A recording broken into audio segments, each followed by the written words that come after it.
Friends, welcome to Professor Benzene. This is Professor Benzene.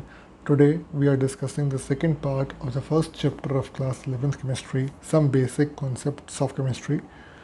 Today we will discuss about significant figures and dimensional analysis. So let's start. First thing comes units of measurement. हम किसी भी चीज़ को major करते हैं तो उसकी कुछ units होती हैं. एग्जाम्पल, अगर हम वेट मेजर करते हैं तो केजी में करते हैं, अगर वॉल्यूम करते हैं तो एमएल में करते हैं या सेंटीमीटर क्यूब में करते हैं, डिस्टेंस को मीटर में करते हैं. इसी तरीके से हर चीज़ को मेजर करने की यूनिट्स होती हैं. ये क्या होता है पढ़ते हैं. The international system of units, in French it is called Système Internationale des Units, which is abbreviated as SI units, was established in the 11th General Conference of Weight and Measures, CGPM. SI units has given 7 base units. SI unit का जो system है, standard international system of units, उसमें 7 base units होती हैं. कौन कौन सी. लेंथ, इसका सिंपल एल होता है, यूनिट मीटर है.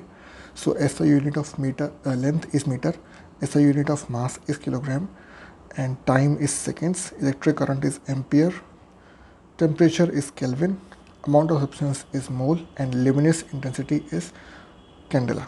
So in this chapter mostly we will use all the SI units, maybe except the luminous intensity, which is candela. We will use meter, kilogram, seconds, also ampere, if not in this chapter maybe in next year 12th chemistry, physics, and then Kelvin and mole. These are the 7 base units. Now 7 base units are meter, length.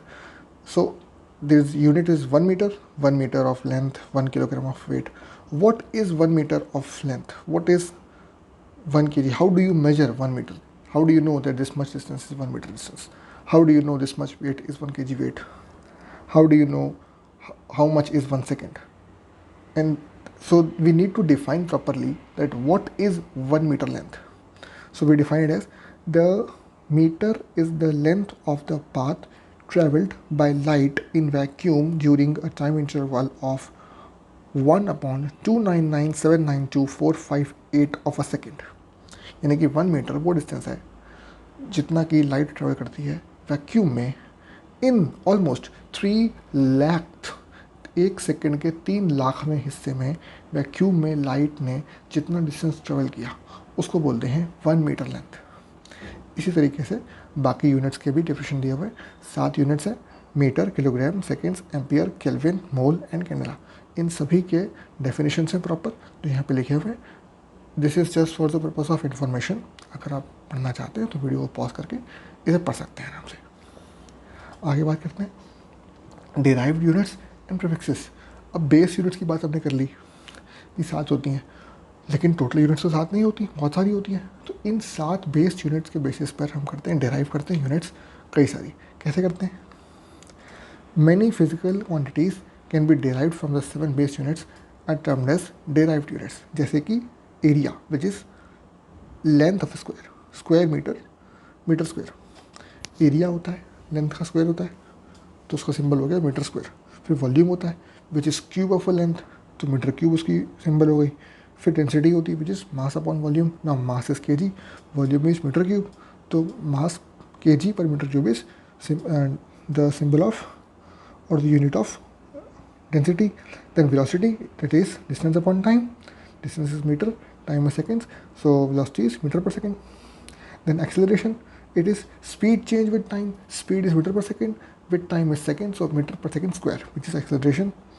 Then there is force. Force is the mass into acceleration, which is Newton, and acceleration kg meter second square minus 2. Then pressure, which is force upon area. Force is Pascal. It's also called Pascal or Newton per meter square. Pascal मतलब pressure की unit pascal होती है, और क्योंकि pressure equals to force upon area, तो force की unit newton और area metre square, so newton पर metre square is equal to pascal. फिर work energy which is force into distance which is joule और newton into metre, and likewise few others. ये तो हो गई units. अब units कहीं बहुत ज़्यादा होती है, कहीं बहुत कम होती हैं. जैसे कुछ यूनिट्स हम मास जो है वहाँ टन्स में कैलकुलेट करते हैं, मतलब कुछ हज़ार किलो, कुछ लाख किलो, तो instead of writing such a big figure उसको शॉर्ट करके लिखते हैं यूजिंग प्रीफिक्सेस। या कभी बहुत छोटी क्वांटिटी होती है जैसे वेट ऑफ एन एटम, तो पावर उसमें -27 तक जाती है, बहुत छोटी यूनिट होती है, तो उसको 0.00 समथिंग समथिंग करते हैं अच्छा कि शॉर्ट करके एब्रीवेट करके 10 की पावर समथिंग की फॉर्म में लिख देते हैं। इसको बोलते हैं प्रीफिक्सेस। कैसे होते हैं? Multiple 10 power -12। अगर 10 की पावर -12 में दिया है उसको बोलते हैं पिको। 10 की पावर -9 इज़ नैनो, 10 की power -6 is micro, 10 power of -3 is milli, 10 power -2 is centi, 10 power -1 is deci, 10 is deca, 10 power 2 is hecto, 3 is kilo, 10 power 6 is mega, जैसे मेगा वाट करते हैं हम करंट के लिए या पावर के लिए।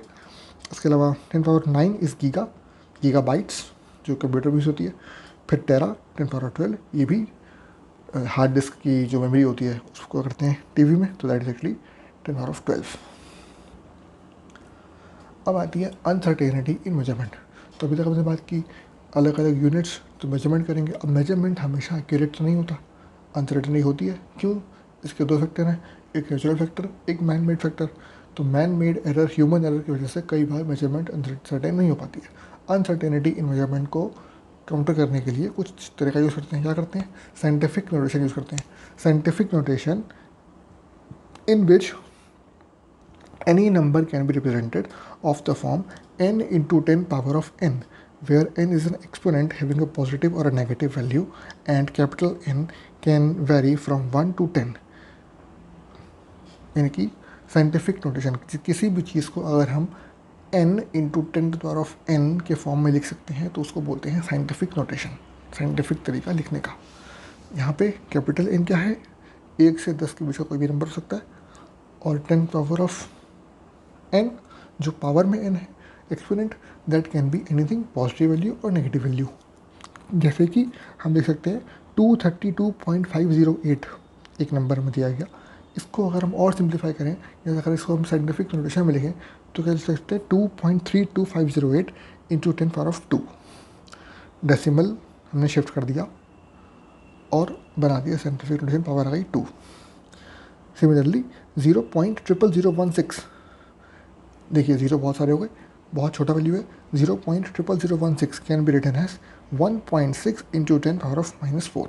मतलब कि डेसिमल मूव 4 प्लेसेस, तो इसलिए पावर आ गया -4। To indicate very small numbers negative exponents are used, to indicate very large numbers positive exponents are used. अगर बहुत छोटा वैल्यू इंडिकेट करना है, जैसे कि पिछला था 0.00016, बहुत छोटा नंबर है, तो एक्सपोनेंट यूज़ किया -4, नेगेटिव में है। इसके पहले वाला बड़ा नंबर है 232 समथिंग 232 पॉइंट, इसको 2.32 किया, नंबर बड़ा था तो पॉजिटिव एक्सपोनेंट यूज़ किया। अब मेजरमेंट में आता है प्रिसिशन और एक्यूरेसी। ये क्या होता है? Precision refers to the closeness of the various measurements for the same quantity. Precision मतलब कि एक ही वैल्यू के पास हम कितनी बार पहुँचे उसको बोलते हैं प्रिसिशन। जैसे हमने सपोज हमें 10 चाहिए, वेट किसी चीज़ का 10 है एक्चुअल जो पता है, हम उसको मेजर कर रहे हैं, तो बार बार वो 10.1 10.2 के अराउंड आ रहा है, 10.15 10.17 समथिंग। तो इसको हम कह सकते हैं कि it is precise, it is a precise close to 10। लेकिन एक्यूरेट हमने 5 बार मेजर किया, 5 में से 4 बार अगर वेट 10.1 समथिंग के फॉर्म में आया जबकि एक्चुअल वेट 10 हमें पता है, और 5 मेजरमेंट में से 4 बार अगर वेट 10.1 की रेंज में आ रहा है, दिस इज़ प्रिसाइज मेजरमेंट। लेकिन अगर एक बार भी वेट एग्जैक्टली 10 आ गया, दैट इज़ एक्यूरेट। जो वैल्यू चाहिए एग्जैक्टली वहीं पहुंच गए तो एक्यूरेट, उसके आसपास ज़्यादा बार आएंगे तो बोलेंगे precise. Precise measurement is the measurement which is nearest to the actual value, and accurate measurement is exactly equal to the actual value. ये डिफरेंस होता है प्रिसिशन में और एक्यूरेसी में। अब आते हैं सिग्निफिकेंट फिगर्स। ये क्या होता है? The reliability of a measurement is indicated by the number of digits used to represent it. To express it more accurately we express it with digits that are known with certainty. मतलब कि meaningful digits are called significant figures. कोई भी measurement को indicate करने के लिए कोई भी मेजरमेंट एक्यूरेट तो होती नहीं, तो उसका जो ओवरऑल फिगर आएगा उसमें कुछ part will be certain figure कि इतना तो है, और some part of it is not sure, it is approximate figure. So उसमें जो सर्टेन फिगर है उसको बोलते हैं सिग्निफिकेंट फिगर. सपोज हमने एक बॉल का वेट किया और बॉल का वेट निकल के आता है कि 2.007 ग्राम्स सपोज. अब 2.007 ग्राम्स में बोल सकते हैं कि 2 इज़ एक्यूरेट, 2 ग्राम्स का वेट है, लेकिन 0.007 जो बचा वो इज़ इनएक्यूरेट, मतलब वो कंफर्म नहीं कि उतना ही है, वो कम थोड़ा सा ऊपर नीचे 2.007, 2.008 और 6 भी हो सकता है, तो वो एक्यूरेट नहीं है. हमने राउंड ऑफ किया हो, 2.0074 था, 7 कर दिया समथिंग, तो that is an improper figure, not confirm figure, उसको बोलते हैं इनसिग्निफिकेंट. और सिग्निफिकेंट जो पक्का श्योर है कि 2 तो है ही, 2 ग्राम तो आना ही आना है, that is called significant figures. अब सिग्निफिकेंट फिगर्स कैसे होते हैं, कैसे काम करते हैं, आइए देखते हैं.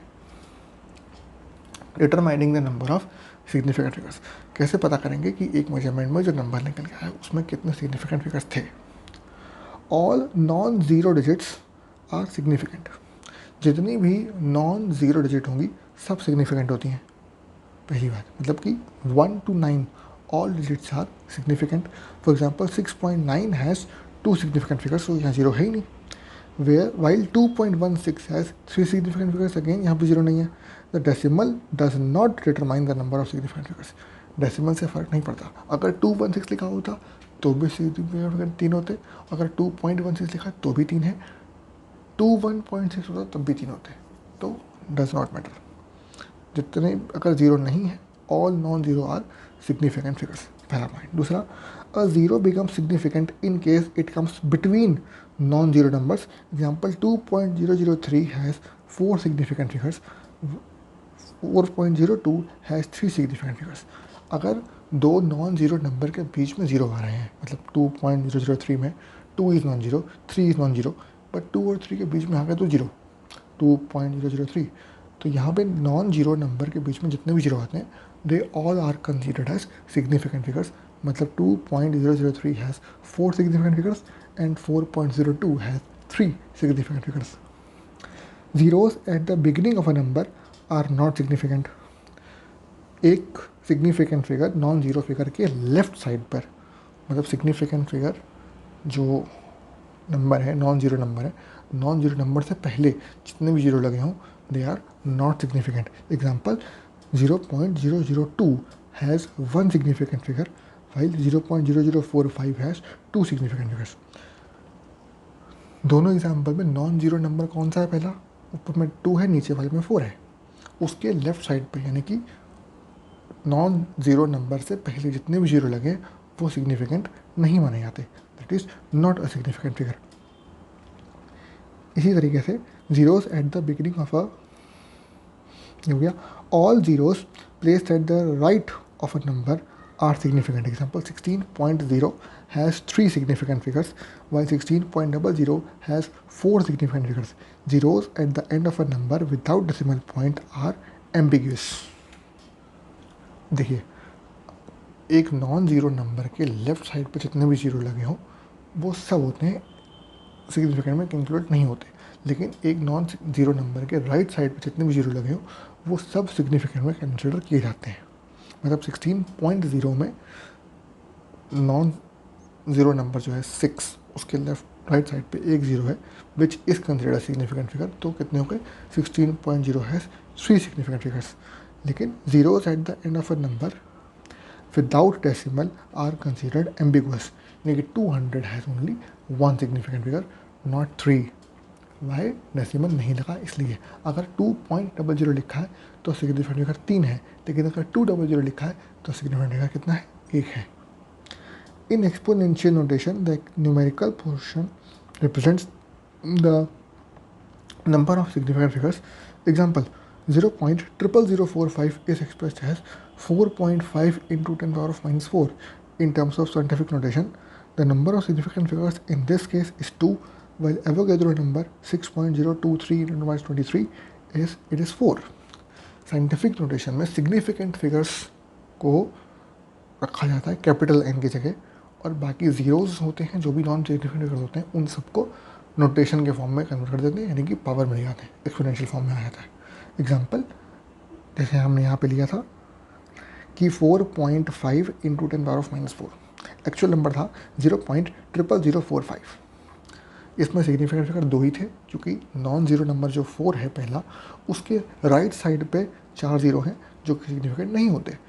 तो हमने डेसिमल को शिफ्ट कर दिया, पहले जो पहला नॉन ज़ीरो डिजिट है इसमें विच इज़ 4, उसके बाद हमने डेसिमल रखा, यानी कि पहला नॉन ज़ीरो डिजिट डेसिमल के लेफ़्ट साइड पे आना चाहिए। तो इस हिसाब से डेसिमल कितने प्लेस शिफ्ट हुआ, 1 2 3 4 प्लेसेस इसमें शिफ्ट हुआ, 3 ज़ीरोज़ और एक 4 हो गया, तो 4 प्लेस इसमें शिफ्ट हुआ टू द राइट, इसलिए पावर गोज़ -4। ठीक, अब अगले में 6.023 इंटू 10⁻23 जो कि एवोगैड्रो नंबर होता है, इसमें भी नॉन ज़ीरो डिजिट्स जो हैं 6 और 2, उसके बीच में एक ज़ीरो है which is considered as significant, इसलिए 6.023 into 10⁻23 has 4 significant figures. The decimal point does not count towards the number of a significant figures. For example, the number 345601 has 6 significant figures but can be written in different ways.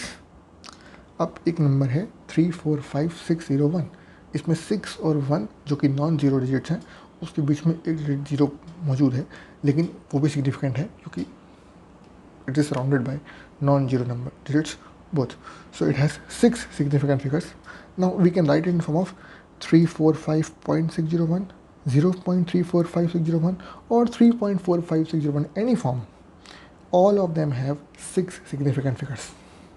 इसको हम किसी भी form में लिखें, all of them forms have 6 significant figures, क्योंकि basic number में ही 6 figure थे significant, 3 4 5 6 0 1। ये हो गया सिग्निफिकेंट फिगर्स पता करने का तरीका।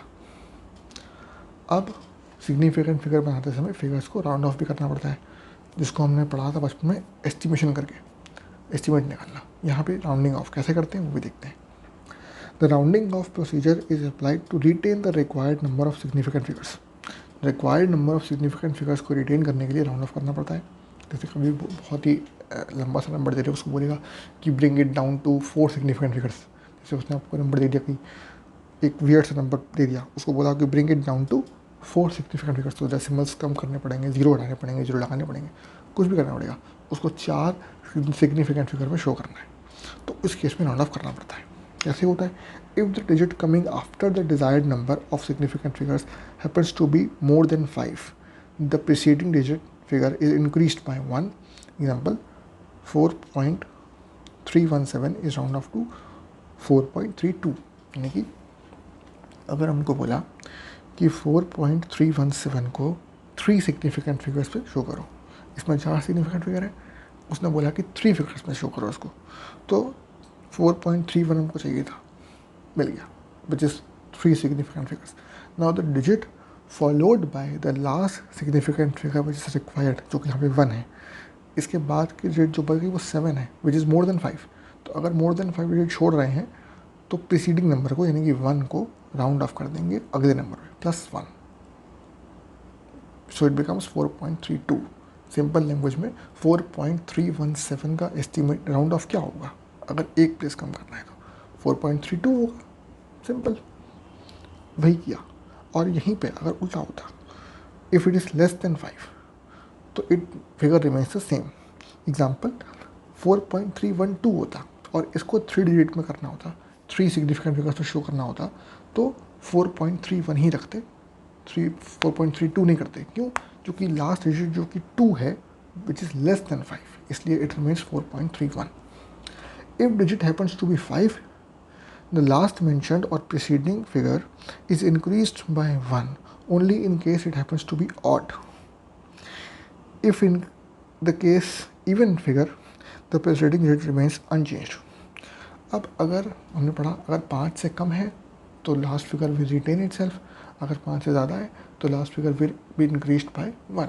बट अगर एग्जैक्टली 5 है तो प्रीसीडिंग नंबर अगर ऑड है तो इट विल राउंड ऑफ, और अगर इवन है तो राउंड ऑफ नहीं होगा। मतलब 8.375 में अगर हमें उसको 3 सिग्निफिकेंट फिगर्स में लेके आना है तो ये बन जाएगा 8.37, जहाँ पे 7 is an odd number, so we have to round off. it becomes 8.38. But in case of 8.365, if we bring it down to three significant figures, it becomes 8.36, which will not round off because 6 is an even number. This is how we round off significant figures. Next comes dimensional analysis. अब ये क्या होता है? During calculation, generally there is a need to convert the units from one system to another. This is called factor level method or unit factor or dimensional analysis.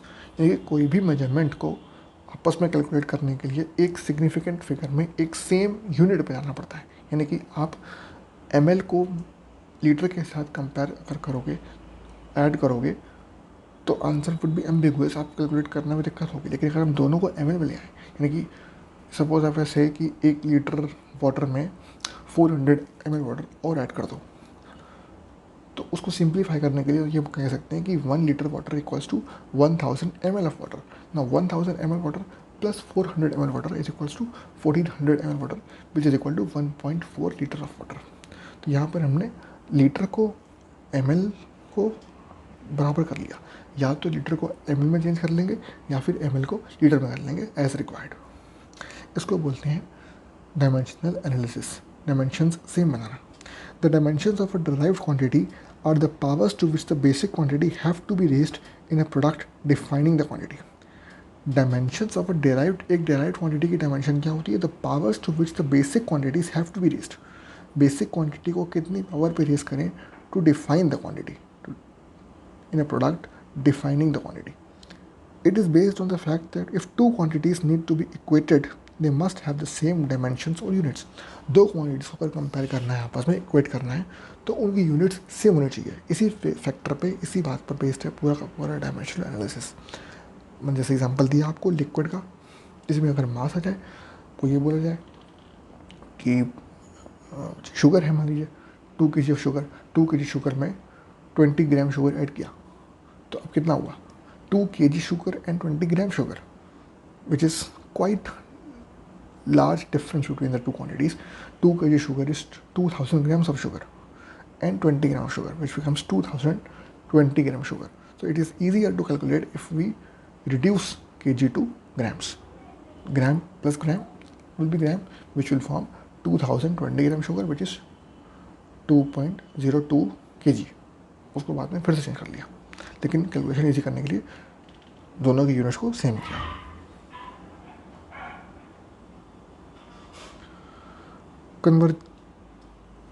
Conversion factors are required for the application of this method. अब इस method को use करने के लिए conversion factor use करने पड़ते हैं. मैंने 2-3 एग्जांपल दिए आपको. हर बार वैल्यूज़ को कन्वर्ट करना पड़ता है एक डिजिट से एक वैल्यू से दूसरे में. यानी कि जैसे लीटर को ml में कन्वर्ट किया या kg को ग्राम में कन्वर्ट किया, तो इसके लिए कन्वर्जन फैक्टर चाहिए होते हैं, जो कि यहाँ पे दिए हुए राइट साइड पे देख सकते हैं आप. 1 feet equals to 12 inches, 1 angstrom equal to 10 power -1 meters, 1 yard equals to 3 feet, 1 meter cube equals to 10 power 3 liters and so on. आप इसको देख सकते हैं वीडियो पॉज करके. तो फ्रेंड्स, इस वीडियो में इतना ही. आई होप आपको समझ में आया होगा. कोई डाउट है तो कमेंट में पूछ सकते हैं. अगर आपको वीडियो पसंद आया, काम का था, तो प्लीज़ इसे शेयर करिए अपने फ्रेंड्स के साथ, स्कूल में, कोचिंग में, हर जगह. Please subscribe to the channel and like this video. Coming soon with the next video. Thank you very much for watching.